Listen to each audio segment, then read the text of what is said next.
a little after 12, and both of our presenters have to leave for class at 1. However, we have a couple of other folks here that I'll introduce in a minute who are able to stay after 1 o'clock if some of you are here and you still have additional questions. So, also I should introduce myself.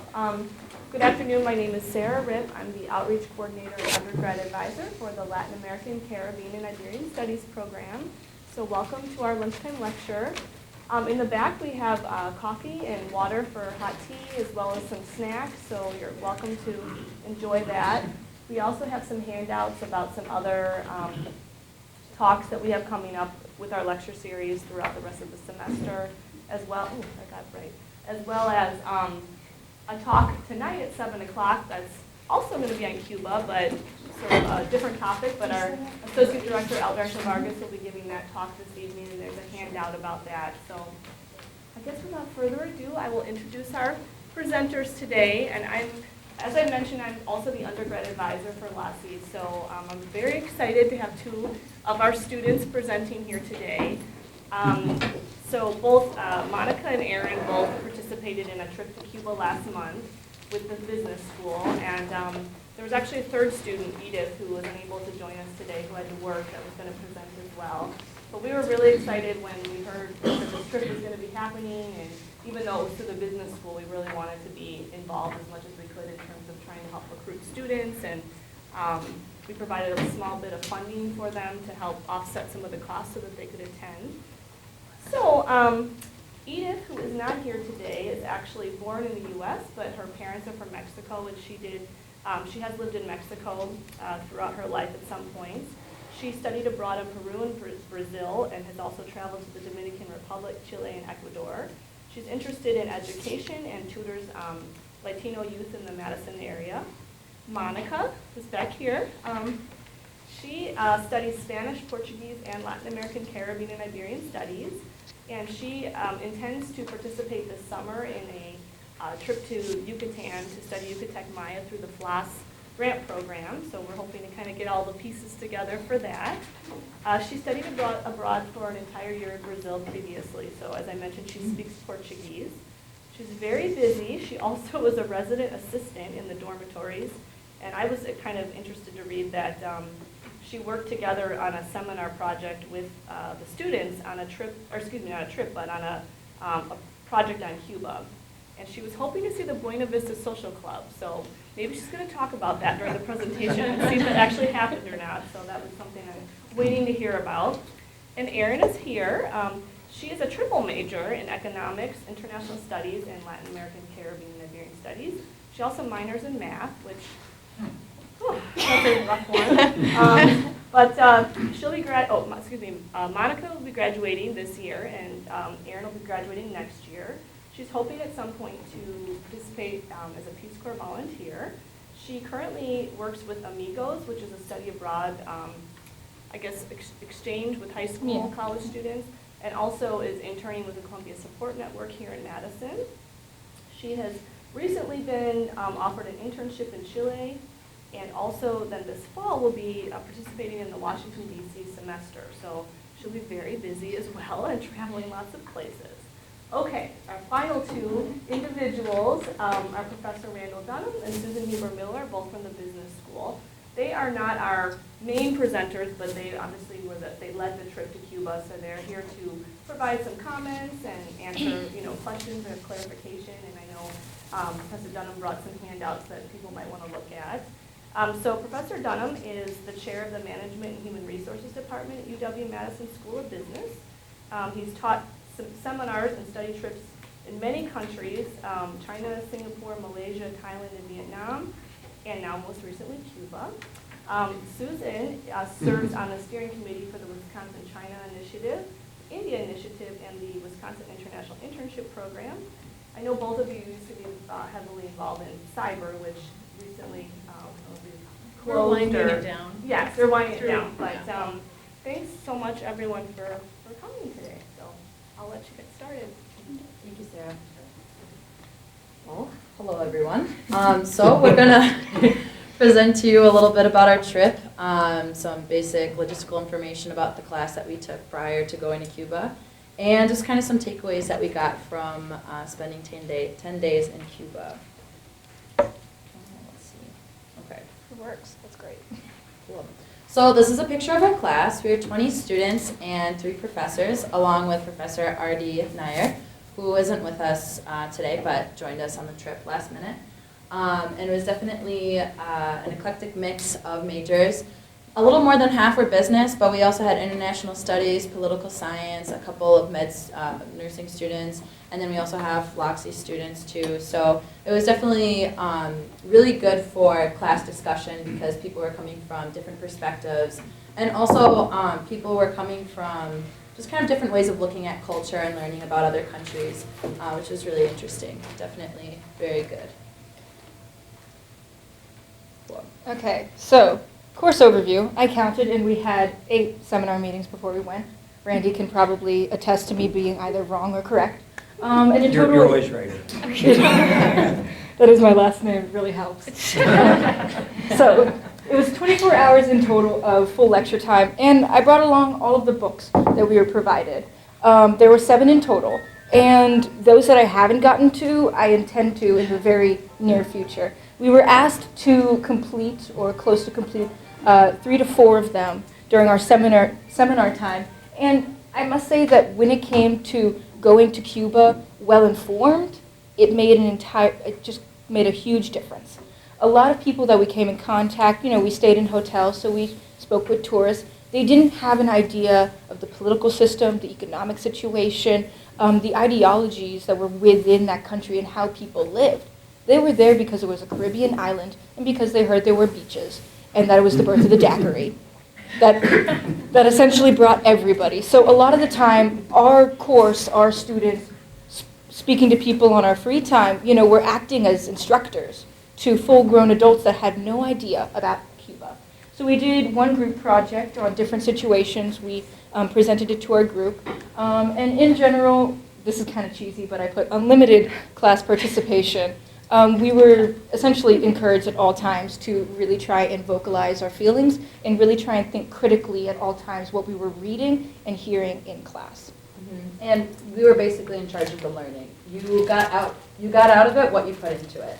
And it definitely made a huge impact, and going to Cuba is exactly like what Erin said. And we actually have one of our guest speakers here today. Yeah. Cool. So the field study. We decided not to spend too much time about the seminar prior because our focus is going to Cuba and what we got from it. So. And we have copies of the syllabus if anybody's interested. Exactly.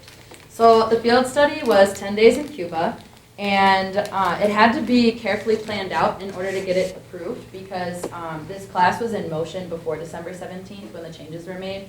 So it was very important that everything was set to a point, to the T.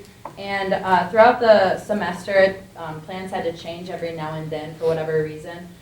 So Randy was very well organized and efficient in getting everything together. So we really appreciate that.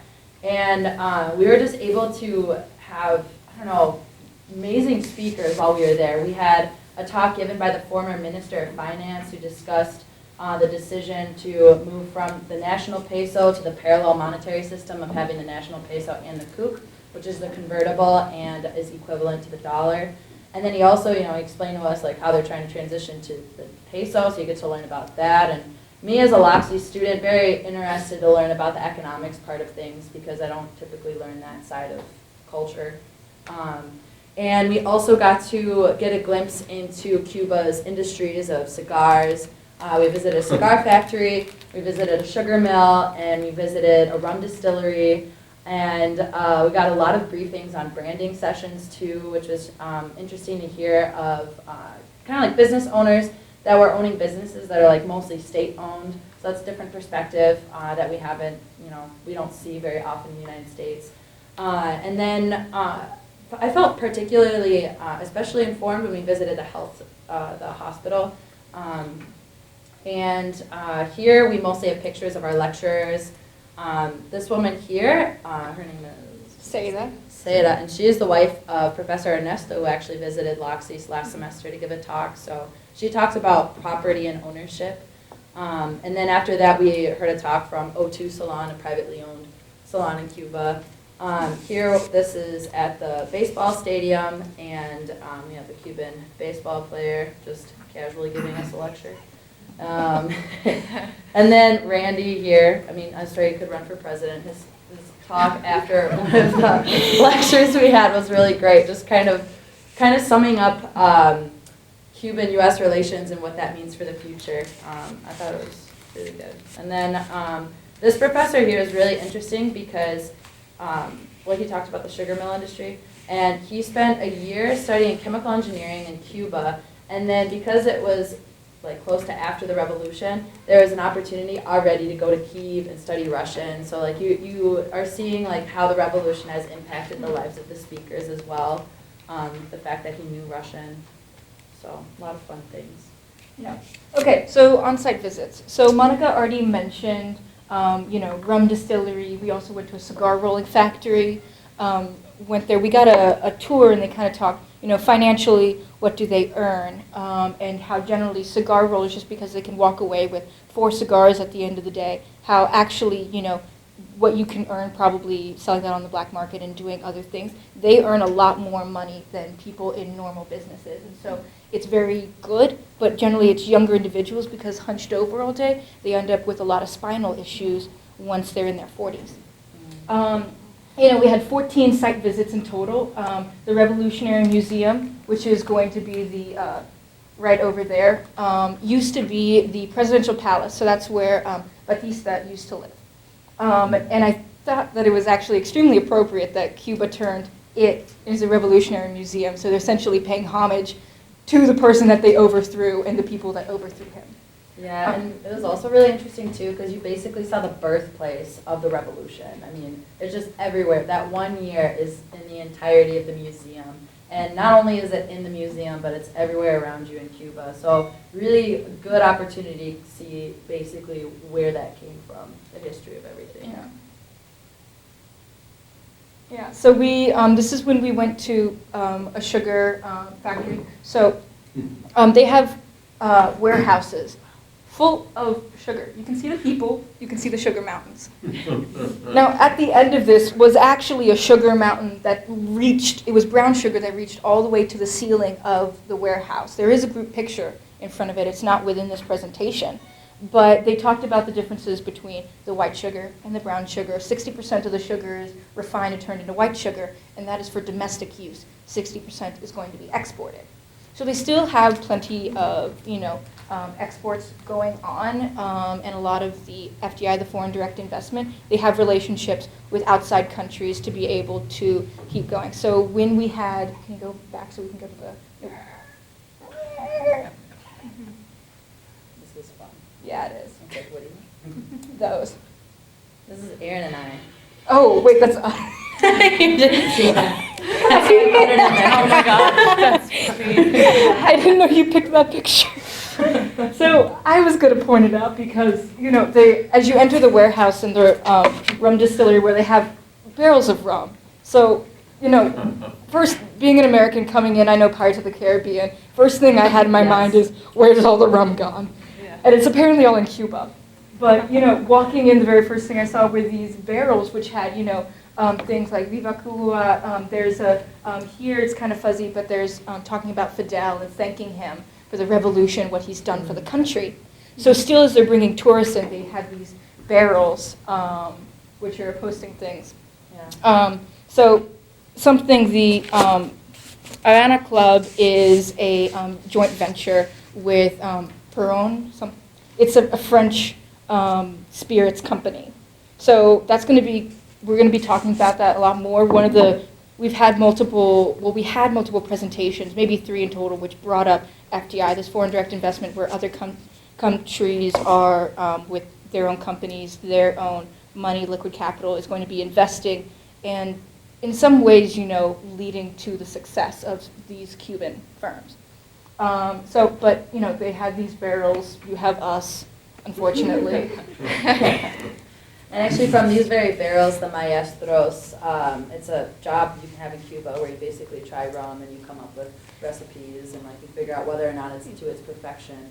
And from those barrels is where the maestros try them from. Here we have a picture of Erin and I again. I thought it was appropriate since we're presenting at Hemingway's house. We also visited Hemingway's house in Cuba, and there are so many tourists. They're a very popular place, and that is the very boat that Hemingway used to travel from the Key West to Cuba. So, fun facts. Yeah. And then this is our hospital visit. We did a tour, and like I said, I really felt the most informed about the healthcare system. Just very interesting to go in and learn about the different levels of healthcare, where you first started a polyclinic, and then if there's still not enough resources, you would go to a hospital, and if that still doesn't, you need more resources or you need more intricate surgery, then you would go to an institution. I mean, that's in its simplest form, but they're interesting. Oh, okay. Yeah, it follows the system. Okay. And then at one point we were doing a tour of Old Havana, and we were told we had like 10 minutes. So then Erin and I went into a school, and it was because the tour guide said, oh, you can, use these 10 minutes, maybe get a tour of the school that's right next to. And I thought, okay, that's kind of weird, but let's just like walk into a school and get a tour. But the first thing that happened when Erin and I walked in is like a teacher approached us and said, oh, do you want a tour? And I thought, oh, okay, go sure. Like, have a tour, that's fine.